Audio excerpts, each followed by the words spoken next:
History अड्डा में आप सभी का स्वागत है। मैं अनुज प्रताप सिंह।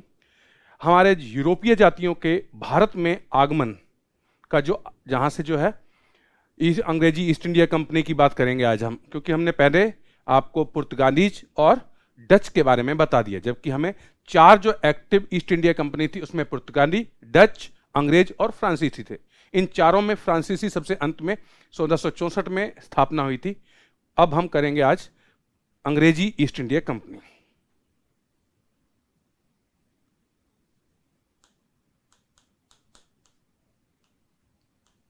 अंग्रेजी east India company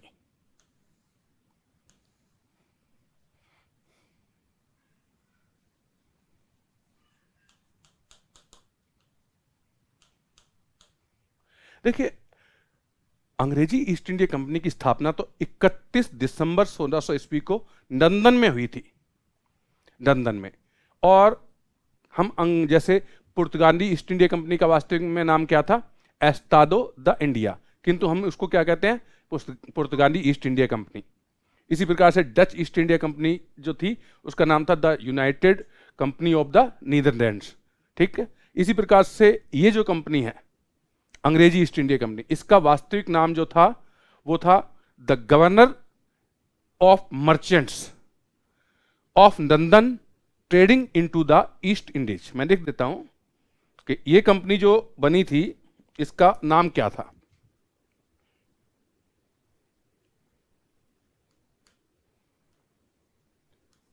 the governor of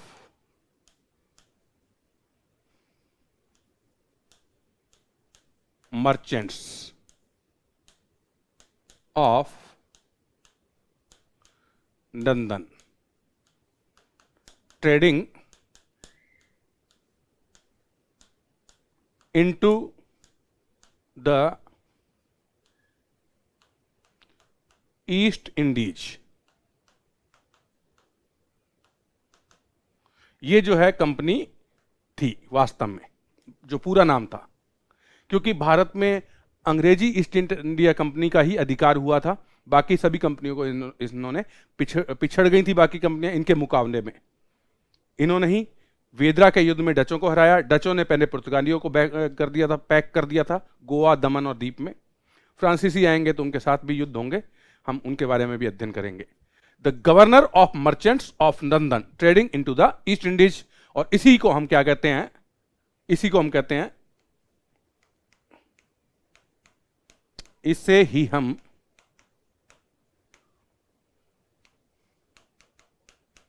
अंग्रेजी ईस्ट इंडिया कंपनी कहते हैं।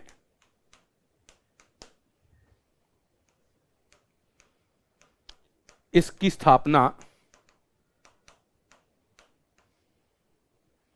31 दिसंबर 1600 ईस्वी को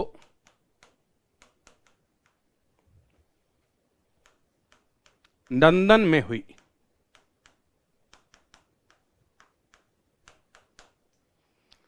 ठीक है।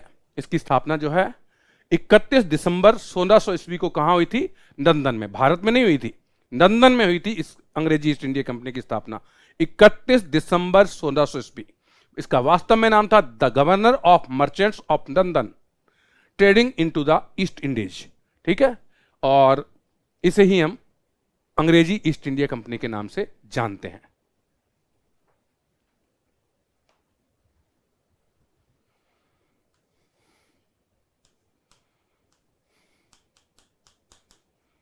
अंग्रेजी ईस्ट इंडिया कंपनी में 217 साझेदार थे, पार्टनर। कितने थे? 217। इन्हें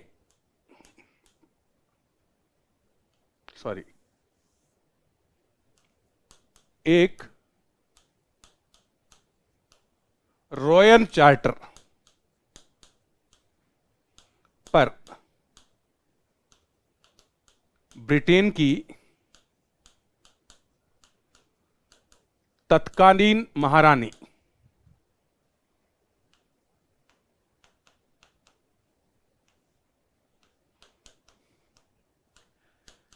एलिजाबेथ प्रथम एक रॉयल चार्टर पर ब्रिटेन की तत्कालीन महारानी एलिजाबेथ प्रथम द्वारा हस्ताक्षर किए गए।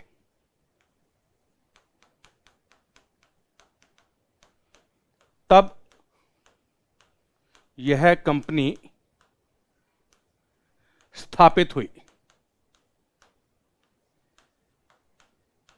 ठीक है, 31 दिसंबर 1600 ईस्वी को, और तत्कालीन महारानी थी एलिजाबेथ प्रथम। उन्होंने रॉयल चार्टर पर जो कि प्रस्तुत किया था, वहां के मेयर्स थे, लंदन का मेयर था, एक और मेयर था, और इसी प्रकार से कुछ अच्छे साहसी नाविक थे, बड़े बड़े जहाज जो चलाते थे, कईयों और कई व्यापारी थे।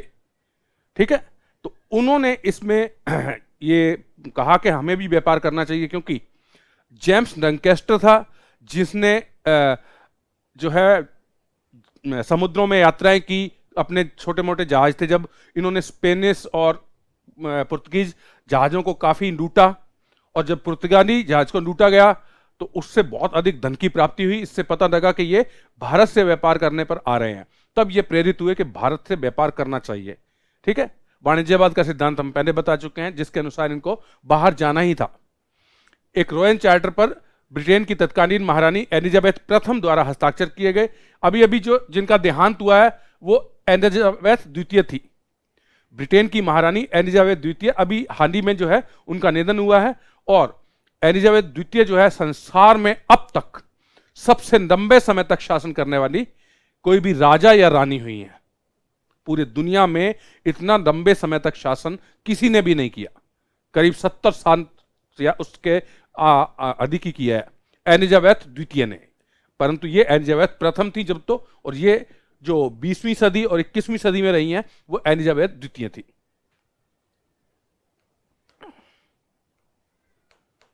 इस कंपनी के 217 साझेदारों में से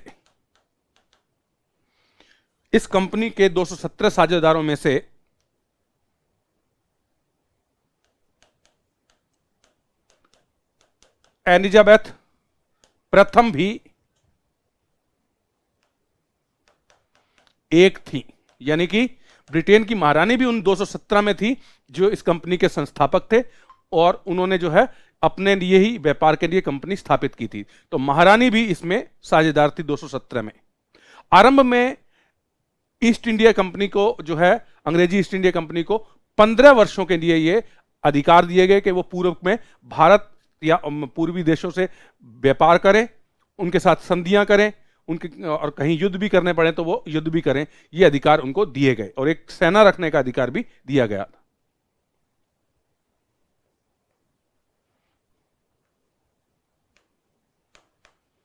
इस कंपनी को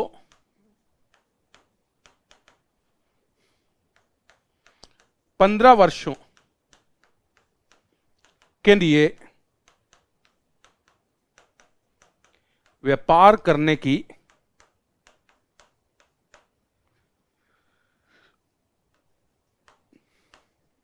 अनुमति दी गई। ठीक है, शुरू में यह कंपनी जब स्थापित हुई थी तो 15 वर्षों के लिए अधिकार पत्र प्राप्त हुआ था, जो रॉयल चार्टर जिस पर हस्ताक्षर किए थे महारानी एलिजाबेथ प्रथम ने। ठीक है, तो ये 15 वर्षों के लिए था।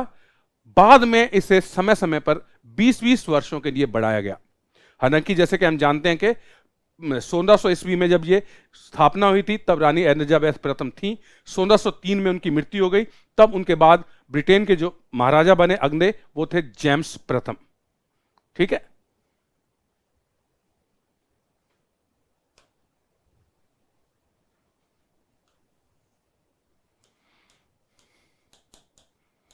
बाद में इस अनुमति पत्र को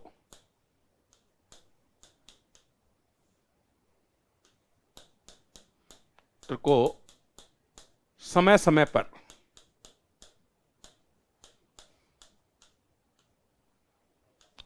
बीस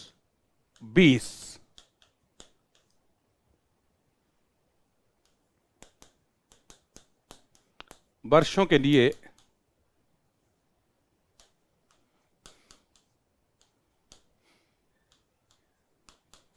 बढ़ाया जाता रहा। ठीक है, ये ध्यान रखना।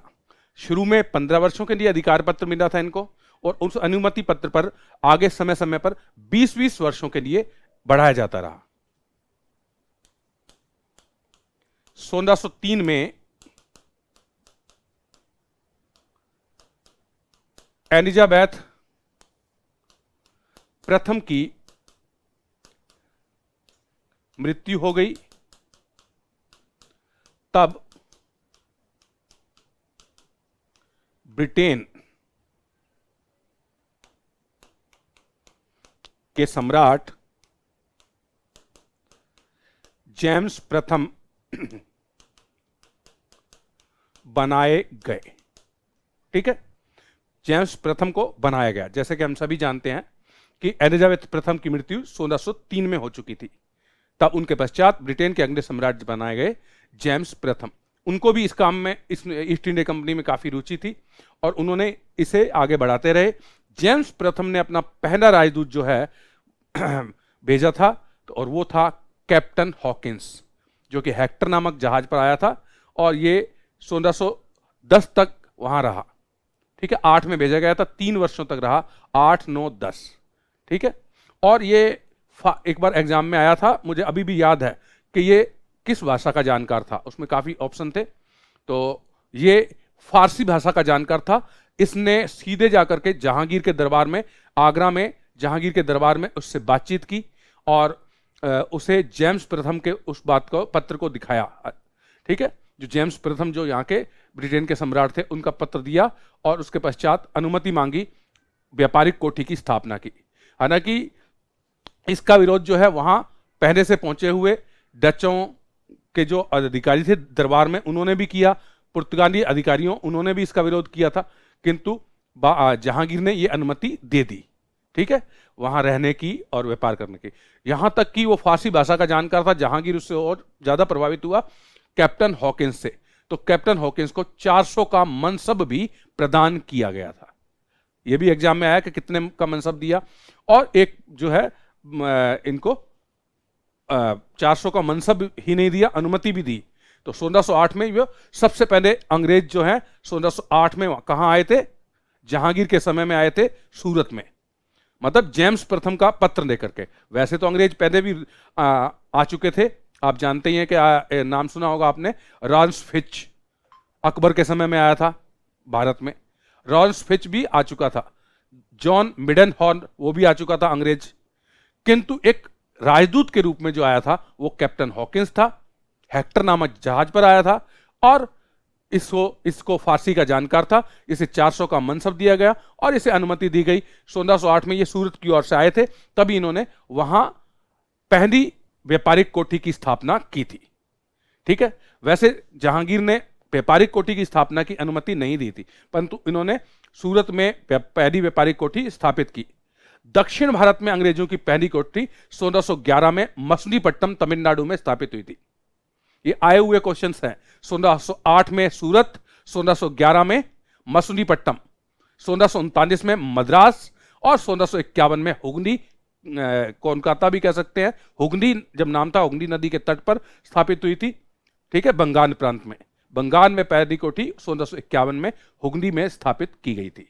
ये चारों मतलब मैंने जो बताई है, 1608 में सूरत याद कीजिए, 1611 में मछलीपट्टनम दक्षिण की पहली व्यापारिक कोठी, 1639 में मद्रास में, यह भी आया हुआ है आरएस के एग्जाम में, और 1651 में हुगली बंगाल में। तो बंगाल में पहली व्यापारिक कोठी अंग्रेजों की थी, हुगली नदी के तट पर, हुगली में 1651 में।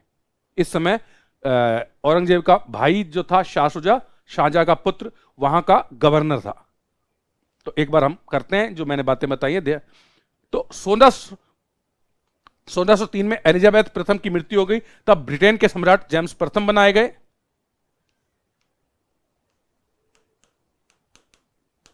इन्होंने ही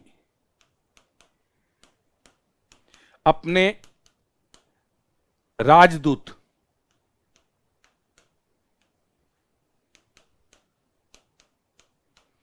कैप्टन हॉकिंस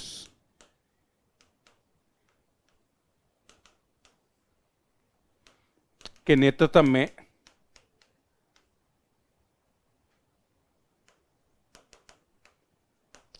अपना दूतमंडल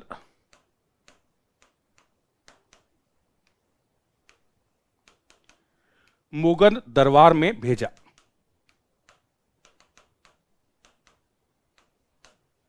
मुगल दरबार में भेजा।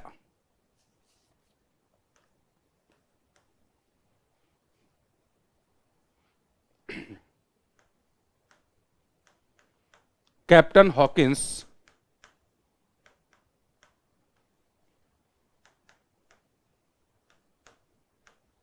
हेक्टर नामक जहाज पर आया। ठीक है, ये तो शुरुआती बातें, तथ्यात्मक जानकारी है, ये सब कहीं से भी आपको प्राप्त हो जाएगी। तो शुरू से अब देखें इसको। अंग्रेजी ईस्ट इंडिया कंपनी में 217 साझेदार थे इससे भी पहले। अंग्रेजी ईस्ट इंडिया कंपनी, इसकी स्थापना 31 दिसंबर 1600 ईस्वी को हुई थी।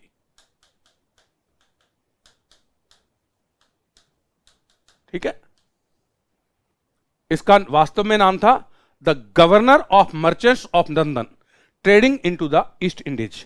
ठीक है, इसे ही हम क्या कहते हैं, अंग्रेजी ईस्ट इंडिया कंपनी कहते हैं। The governor of merchants of London trading into the east Indies. इसकी स्थापना 31 दिसंबर 1600 ईस्वी को कहां हुई थी? लंदन में हुई थी। अंग्रेजी ईस्ट इंडिया कंपनी में आरंभ में 217 पार्टनर थे, साझेदार। एक रॉयल चार्टर पर ब्रिटेन की तत्कालीन महारानी एलिजाबेथ प्रथम द्वारा हस्ताक्षर किए गए, तब यह कंपनी स्थापित हुई। इस कंपनी के 217 साझेदारों में से एक एलिजाबेथ प्रथम भी थी। इस कंपनी को 15 वर्षों के लिए व्यापार करने की अनुमति दी गई थी। ठीक है, फिर बाद में इस अनुमति पत्र को समय समय पर 20-20 वर्षों के लिए बढ़ाया जाता रहा। 1603 में एलिजाबेथ प्रथम की मृत्यु हो गई, तब ब्रिटेन के सम्राट जेम्स प्रथम बनाए गए। इन्हें ही अपने राजदूत कैप्टन हॉकिंस के नेतृत्व में अपना दूतमंडल मुगल दरबार में भेजा। कैप्टन हॉकिंस हेक्टर नामक जहाज पर आया।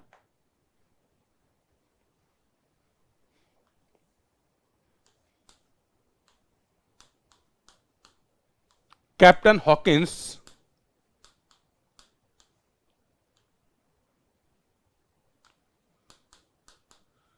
फारसी भाषा का ज्ञाता था।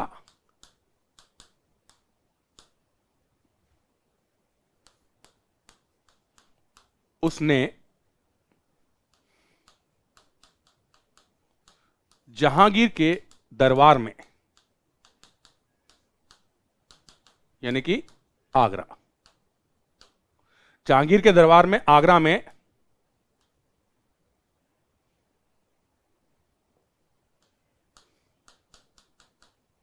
जहांगीर से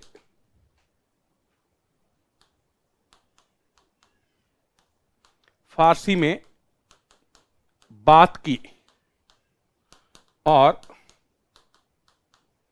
जेम्स प्रथम का पत्र दिया। ब्रिटेन के सम्राट जेम्स प्रथम का पत्र दिया था। जहांगीर हॉकिंस से प्रभावित हुआ तथा उसे 400 का मनसब, यानी कि पद होता था दरबार में, मनसब दिया या प्रदान किया। ठीक है, कैप्टन हॉकिंस फारसी भाषा का ज्ञाता था, एग्जाम में आया हुआ है। इसे 400 का मनसब दिया, एग्जाम में आया हुआ है। ठीक है, जहांगीर से वो कहां मिला? उसके दरबार में, आगरा में। ये भी एग्जाम में आया हुआ है, तो परीक्षा उपयोगी जानकारी है ये, ठीक है, तो ध्यान रखना। आगे है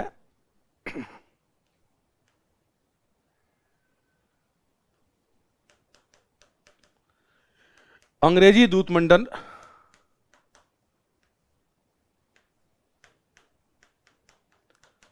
अरब सागर की ओर से भारत में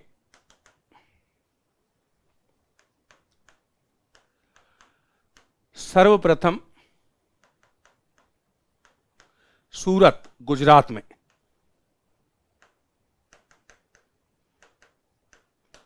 सर्वप्रथम सूरत में आया।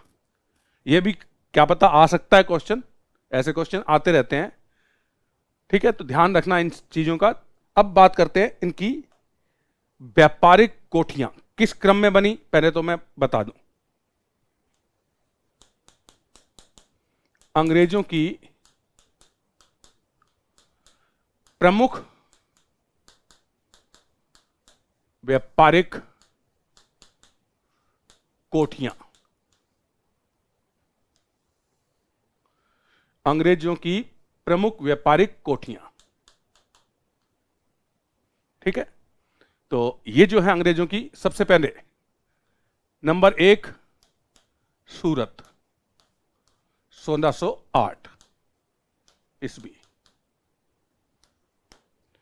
नंबर 2 मसूलीपट्टम, 1611 ईस्वी। नंबर 3 उस समय मद्रास थी, आज इसका नाम चेन्नई है,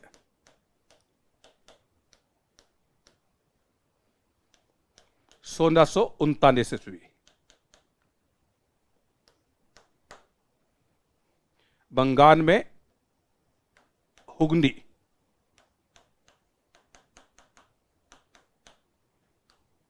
1651 ईस्वी। महत्वपूर्ण है, इनमें ध्यान रखना, कहीं आप ये सोचें कि ये सन याद करने, हमें परीक्षा की तैयारी में तथ्य के साथ साथ उस कॉन्सेप्ट को भी समझना होता है। तो कॉन्सेप्ट की बात करेंगे, पहले हम तथ्यों की बात कर लेते हैं। कुछ तथ्य महत्वपूर्ण होते हैं। भारत में अंग्रेजों की प्रथम कोठी सूरत में, भारत में अंग्रेजों की प्रथम कोठी, ठीक है, सूरत, 1608। दक्षिण भारत में अंग्रेजों की प्रथम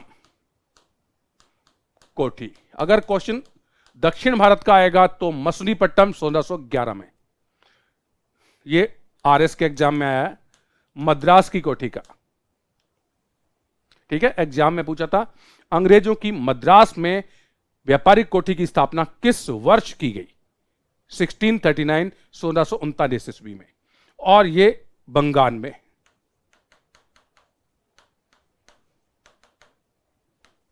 बंगाल में अंग्रेजों की प्रथम व्यापारिक कोठी, ठीक है। तो परीक्षा उपयोगी हैं ये फैक्ट। अंग्रेजों की प्रमुख व्यापारिक कोठियों की बात करेंगे, और भी ज्यादा हैं, परंतु ये 4 महत्वपूर्ण हैं। सूरत, 1608 ईस्वी, भारत में अंग्रेजों की प्रथम कोठी। मसूलीपट्टम, 1611 ईस्वी, दक्षिण भारत में अंग्रेजों की प्रथम कोठी। मद्रास, चेन्नई, 1639 ईस्वी में आरएस में आया हुआ है। हुगली, बंगाल, हुगली नदी के तट पर 1651 में स्थापित हुई, ठीक है। अंग्रेजों की ईस्ट इंडिया कंपनी 31 दिसंबर 1600 ईस्वी को जब स्थापित हुई, तब मुगल सम्राट कौन था या मुगल शासक कौन था? अकबर था। किंतु जब अंग्रेजी दूतमंडल भारत में आया, तब जहांगीर शासक हो चुका था, क्योंकि इस दौरान 1605 में अकबर की डेथ हो चुकी थी, ठीक है। तो ये चीजें भी ध्यान रखनी है। तो ये इजी है, नक्शे में और दिखा देते हैं इस चीज को।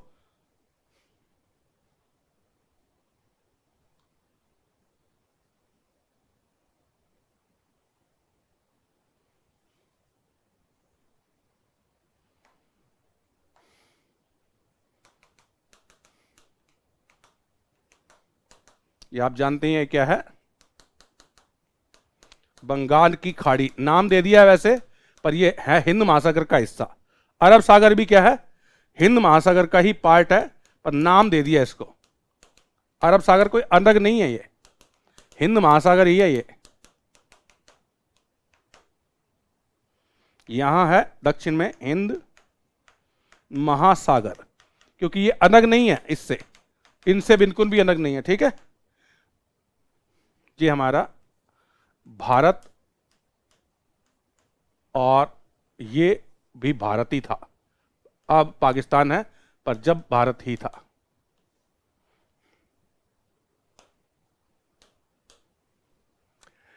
देखिए, आप जानते ही हैं कि भारत में पहली व्यापारिक कोठी जो अंग्रेजों की ही स्थापित हुई थी वो यहां हुई थी,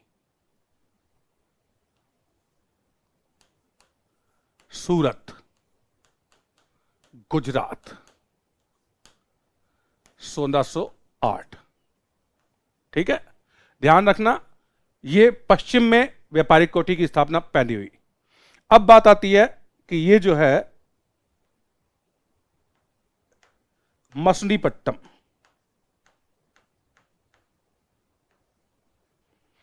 तमिलनाडु, वर्तमान में 1611 ईस्वी।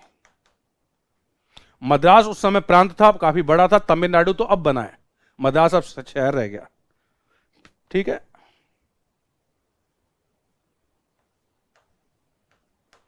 मद्रास 1639, इसी को नाम दिया गया फोर्ट सेंट जॉर्ज। मद्रास में एक किले की स्थापना की गई, जिस किले का नाम रखा गया फोर्ट सेंट जॉर्ज। ठीक है, और जैसे कि हुगली नदी की बात करते हैं तो वो यहां हुगली, बंगाल, 1651। ठीक है, और ये आप जानते ही हैं। मुगल शासकों के बारे में मैंने एक बार बताया, शायद नहीं बताया, थोड़ा सा इससे ध्यान रह जाएगा कि अकबर के समय अंग्रेजी ईस्ट इंडिया कंपनी की स्थापना लंदन में हुई थी, किंतु जहांगीर के समय ये आए थे। ठीक है, शाहजहां के समय बंगाल और दक्षिण भारत में मद्रास वाली व्यापारिक कोठी की स्थापना की गई थी, शाहजहां के समय में भी। तो ये जो है अंग्रेजों द्वारा स्थापित भारत में कोठियां हैं, व्यापारिक कोठियां हैं। अब कैप्टन हॉकिंस के बारे में हमने जिक्र किया, उसके बाद एक और बीच में आते जाते रहे और भी दूत, किंतु महत्वपूर्ण इतने नहीं थे। जैसे कि कैप्टन हॉकिंस पहला था इसलिए महत्वपूर्ण है, और उसने फारसी भाषा का जानकार था। और 1615 में जब आए टॉमस रो आया, तो टॉमस रो जो है उससे पहले भी बीच में कुछ आए थे, वो ज्यादा महत्वपूर्ण नहीं है, नहीं तो उनके बारे में भी जिक्र किया जाता। तो ये आप देख ही रहे हैं। इसके बाद आगे अब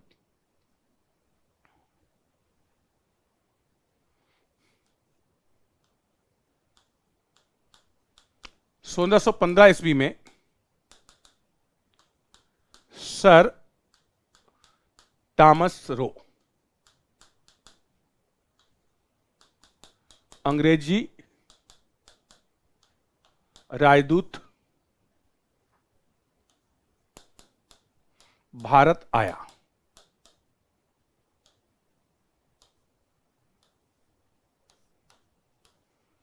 इसे भी जेम्स प्रथम ने ही भेजा।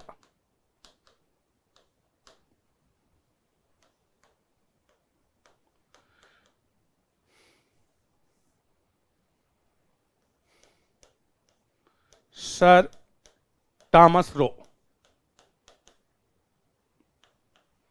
10 जनवरी 1616 को जहांगीर से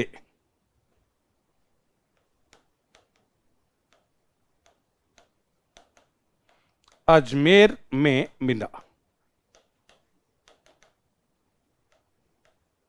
अजमेर में अकबर के किले, मैगजीन भी कहते हैं आज उसे हम,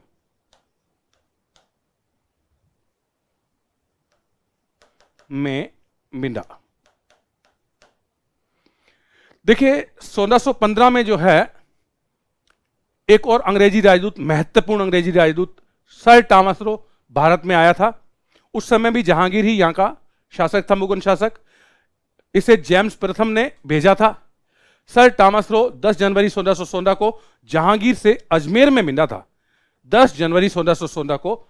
और यह कहां मिला था? अकबर के किले, जिसको अंग्रेजों ने बाद में वहां हथियार रखना शुरू किए, इसलिए उसे मैगजीन के नाम से जाना जाता है। ठीक है, तो ये अपने को ध्यान रखने वाली कुछ महत्वपूर्ण चीजें हैं। और भारत में जैसे कि हम देख रहे हैं कि अंग्रेजी ईस्ट इंडिया कंपनी जो स्थापित हुई है और धीरे धीरे ये किस प्रकार से अपने पांव पसारेंगे, उन पर हम बात करेंगे इसके पार्ट सेकंड में। तो अब मैं आपसे विदा लेता हूं। जय हिंद दोस्तों, फिर मिलते हैं नए एपिसोड के साथ।